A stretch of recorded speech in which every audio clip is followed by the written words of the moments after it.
room service. À côté de chez vous, il y a forcément quelqu'un qui fait le buzz. Vers l'infini et au-delà. C'est quoi cette sonnerie de téléphone? T'appelles qui? J'essaie de t'appeler toi. Moi? Tu plaisantes, je suis en face de toi, Totem. Tu peux me parler, tu sais, là? Mais je crois que j'ai pas encore compris un truc que tu m'as dit là. C'était écrit « Appelle-moi quand tu te réveilles ». Parce que tu te réveilles seulement? Ouais, j'ai les yeux en face des trous. Ah bon, tu me rassures.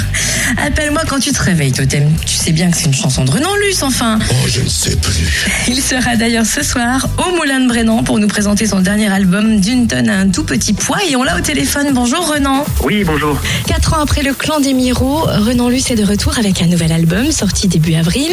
Mais au fait, Renan, pourquoi avoir attendu 4 ans? Qu'est-ce que tu as fait pendant tout ce temps? Le temps est passé vite. Déjà, c'est vrai qu'après que l'album soit sorti il y a 4 ans, j'ai fait une longue tournée qui a duré 1 an et demi.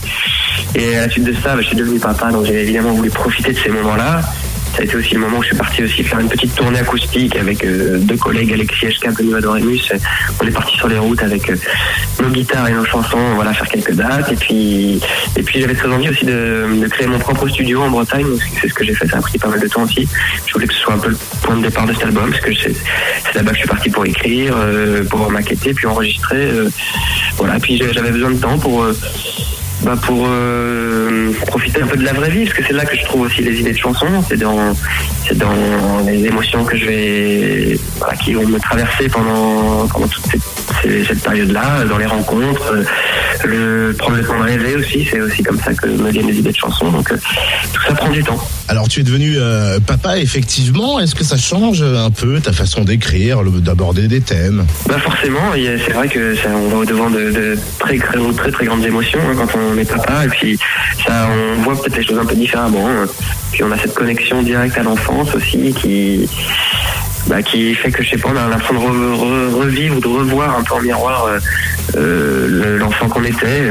Moi, dans mon écriture, ça m'aide pas mal finalement, parce que, en tout cas, quand j'invente des histoires, c'est un petit peu, j'essaye un peu de retrouver cette capacité qu'on a quand on est enfant, de s'inventer des choses et d'y croire plus que tout. Donc moi, je fais un peu comme ça, j'essaie d'inventer des histoires, d'y croire et de les raconter le plus précisément possible. Et pourquoi avoir appelé cette nouvelle galette D'une tonne un tout petit poids? Justement parce que c'est une toute petite galette, un album toute légère, et on a envie d'y mettre beaucoup de choses, toute sa passion, toutes les idées qu'on a.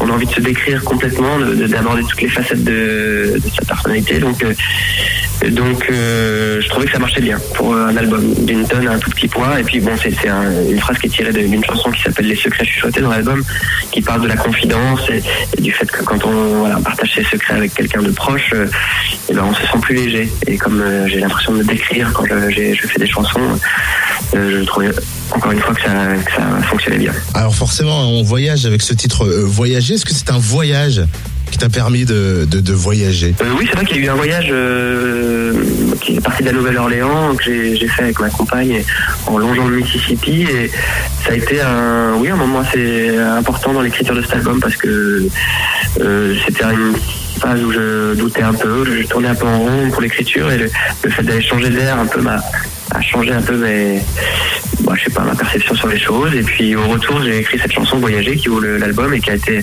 un peu un titre un peu fondateur pour cet album-là. Le simple fait de vivre quelque chose de fort et de le mettre en chanson, ça a un petit peu débloqué l'écriture. Alors ça reste un voyage assez pop-folk, on reconnaît bien ton style, il n'y a pas de gros virage musical comme certains aiment le tenter pour rester dans le vent. C'est juste parce que tu préfères rester fidèle à toi-même, ou avec toi le changement ce n'est pas maintenant? Non, c'est pas ça.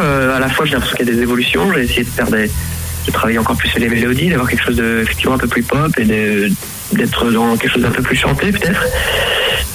Après, c'est sûr que ma manière de faire des chansons, elle change pas vraiment, dans le sens où je prends une guitare, un carnet, et j'essaie de faire en sorte que les chansons fonctionnent de cette manière-là, en version très brute, guitare-voix. Donc ça donne toujours cette couleur un peu folk. Voilà, après moi j'ai l'impression que s'il n'y a pas un virage, en tout cas il y a une évolution. Ouais. Bon, certains artistes nous disent qu'ils reçoivent des choses assez insolites sur scène. Avec ce titre, Appelle-moi quand tu te réveilles. T'as pas peur qu'on te lance des réveils sur scène pour répondre à ton appel? Moi, ça se situe. En général, c'est plutôt des culottes qu'on me lance. C'était plus rapport à la chanson des voisines, voilà, quand je parlais des gains, tout ça. Donc, en général, c'est plus là-dessus que ça le met. Mais bon, maintenant qu'il y a les nouvelles chansons, ça va changer. Mais bon, ceci dit, qu'on me lance des réveils, ça va être un petit peu plus, ça peut faire un peu plus mal quand même. Oui, en effet, ça risque de faire mal. Rendez-vous ce soir, Moulin-de-Brennan, 20h30, pour accueillir, applaudir et chanter avec Renan Luce. Qui m'a l'air vraiment d'être sympa comme mec. Profites-en, parce qu'il y a encore des places disponibles qu'on peut acheter directement ce soir sur place au Moulin-de-Brennan juste avant le concert.